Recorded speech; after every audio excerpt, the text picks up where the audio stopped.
Hello everyone, my dear students. Hi, how are you all? Good. Let's continue with our lesson, The Girl Who Can. This is my second module and we'll start from where we left last time. Okay. We left that she has been chosen to play for the in her school for the district sports. So that's where we begin. When I went home to tell my mother and Nena, they had not believed it at first. So Nena had taken it upon herself to go and ask into it properly. She came home to tell my mother that it was really true and I was one of the school runners. "Is that so?" exclaimed my mother. I know her. Her mouth moved as though she was going to tell Nena that after all, there was a secret about me she couldn't be expected to share with anyone. But then Nena herself looked so pleased. Out of surprise, my mother shut her mouth up. In any case, since the first time that they heard the news, I have often caught Nena staring at my legs with a strange look on her face, but still pretending like she was not looking. All this week, she has been washing my school uniform herself. That is a big surprise. And she didn't stop at that. She even went from Mr. Mensa's house and borrowed his charcoal pressing iron each time, came back home with it, and ironed the uniform until, if I had been the uniform, I would have said aloud that I had had enough. So her grandmother was now very proud of her that she has been chosen to represent her school, and now she thinks that okay, these legs are very valuable.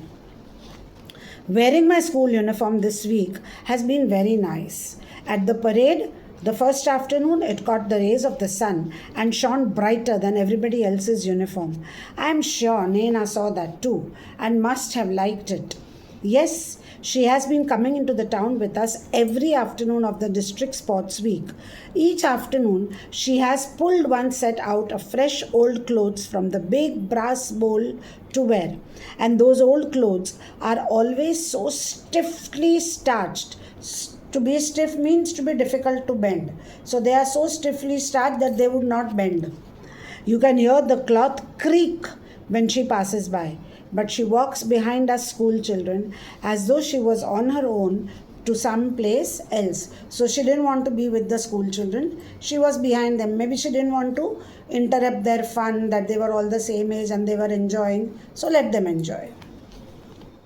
Yes, I have won every race I ran in for my school, and I have won the cup for the best all-rounder junior athlete. Yes, Nena said that she didn't care if such things are not done. She would do it. You know what she did? She carried the gleaming cup on her back like they do with babies and other very precious things. And this time, not taking the trouble to walk by herself. So when they won and they came back, she came back with them carrying the cup on her back. When we arrived in our village, she entered our compound to show the cup to my mother before going to give it back to the headmaster. Oh, grown-ups are so strange. Nena is right now carrying me on her knee and crying softly, muttering. What do you mean by muttering? To say something in a low tone, like in Hindi we would say na badbad kar rahe, that is called muttering. That sa thin legs can be also useful. Thin legs can also be useful. That even though some legs don't have much meat on them to carry hips, they can run. Thin legs can run. And then who knows? I didn't know too much about such things, but that's how I was feeling and thinking all along. That surely one should be able to do other things with legs as well as have them because they can support hips that can make babies. Except that I was afraid of saying that sort of thing aloud because someone would have told me never to repeat such words, or else they would have laughed so much at what I had said that they would have cried. It's much better this way, to have acted it out to show them, although I could not have planned it. As for my mother, she has been speechless as usual. So her mother was always speechless, and now her mother is speechless in awe that, oh, my daughter has achieved something great. Okay, So with that we come to an end of this story, and I've explained the story to you, whatever explanations were required, and most of the figures of speech also I've given you. And the last time I gave you about the author, right? So now I'll give you the title. How relevant is the title? Please take a picture. I'll give you the title and the setting together so that we can discuss both together, okay? This is the title of the poem, of the story.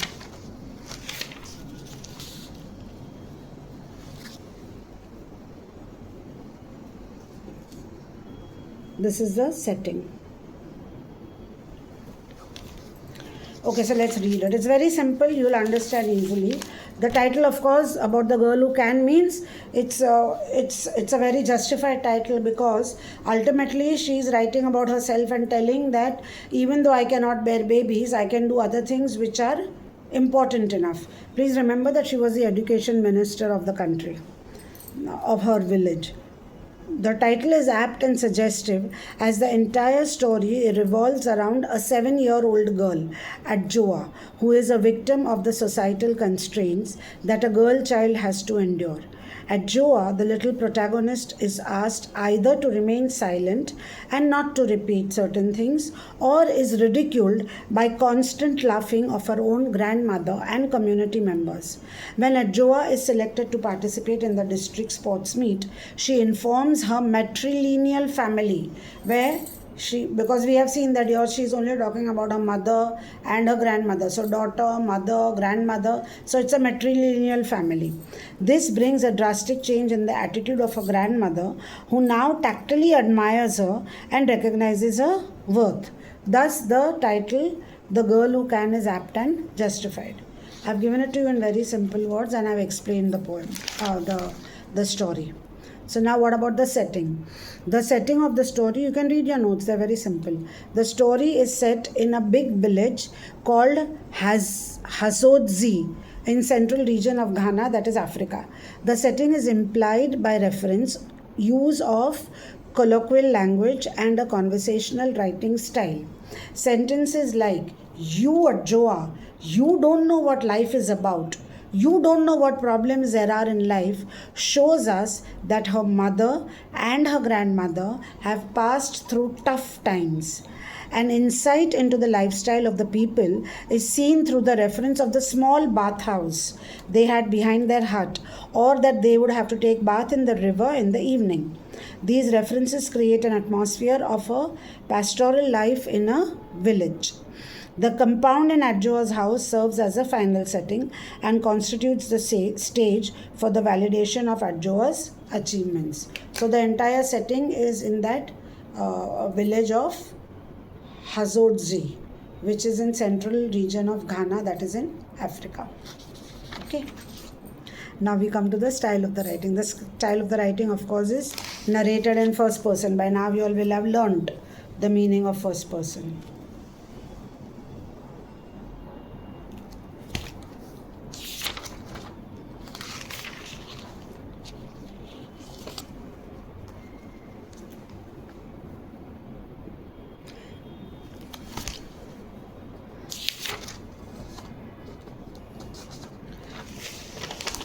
Okay, so let's read it.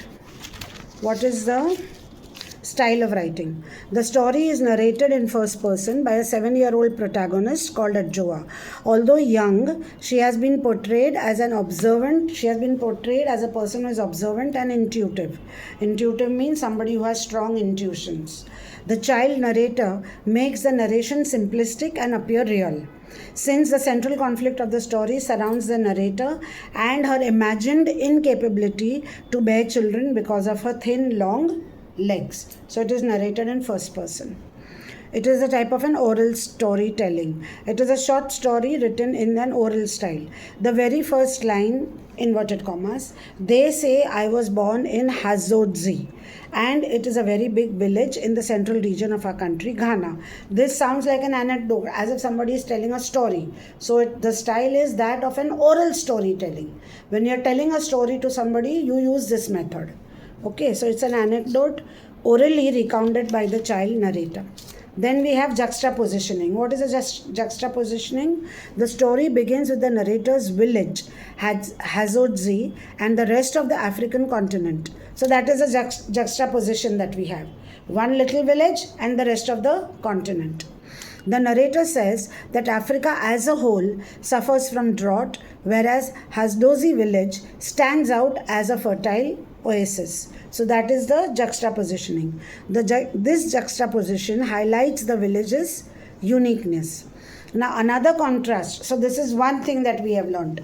The first thing about juxtapositioning is the girl's village and the rest of Africa. So the girl's village is like an oasis which is very fertile, while the rest of Africa is comparatively drier.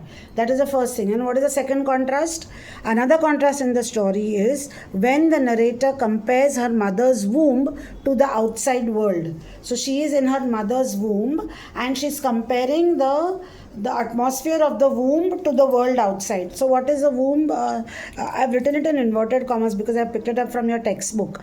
I came out of the land of sweet, soft silence into the world of noise and comprehension. When any child is in the mother's womb, there is always sweet and soft silence.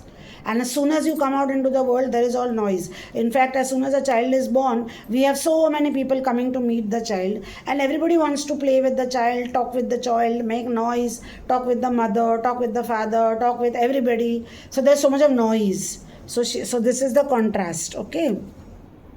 I came out of the land of sweet, soft silence into the world of noise and comprehension. This juxtapositioning highlights the contrast between the experience of peace and noise.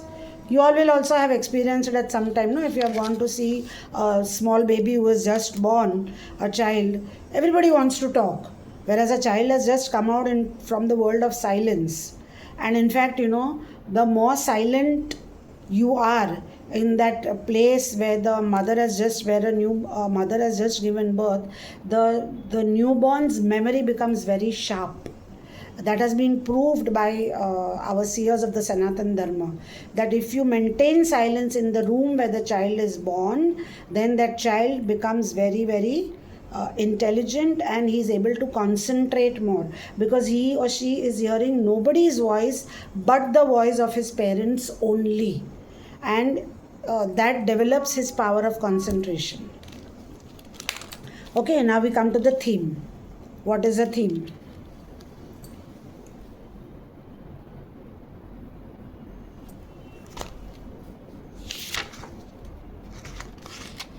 That's it. Oh no, there's one more page. Sorry. There's one more page. Okay, so now we come to the theme. What is the theme? Very obvious theme: emancipation of women. Like I had told you in my last module, I had referred to Gauramma's letter by Sudha Murthy. I had told you please read that also, because that is also emancipation in a different way. Here the girl is talking about her emancipation and how she overcame the societal taboos which were laid on the girl. And in Sudha Murthy's book, where she talks about Gauramma's letter, there she is talking about that how a student, her teacher was a barren woman. Her teacher was a childless mother, a childless woman, and therefore she had been discarded by her husband. She had been abandoned by her husband because she didn't have a child. But because Sudha Murthy mentions her teacher Gauramma in that particular lesson or in that particular story, the next day she receives a letter from Gauramma telling her that even though I no longer consider myself to be childless, because I have a child in my student who has accepted me and who has made me proud of her. So that is also a type of emancipation of women. There are a lot of societal taboos even in India. It's not that we don't face. We also face, but we overcome. Not at the risk of leaving your roots. In the name of feminism or in the name of equality, you must remember, children, that you should never, never, never give up your roots.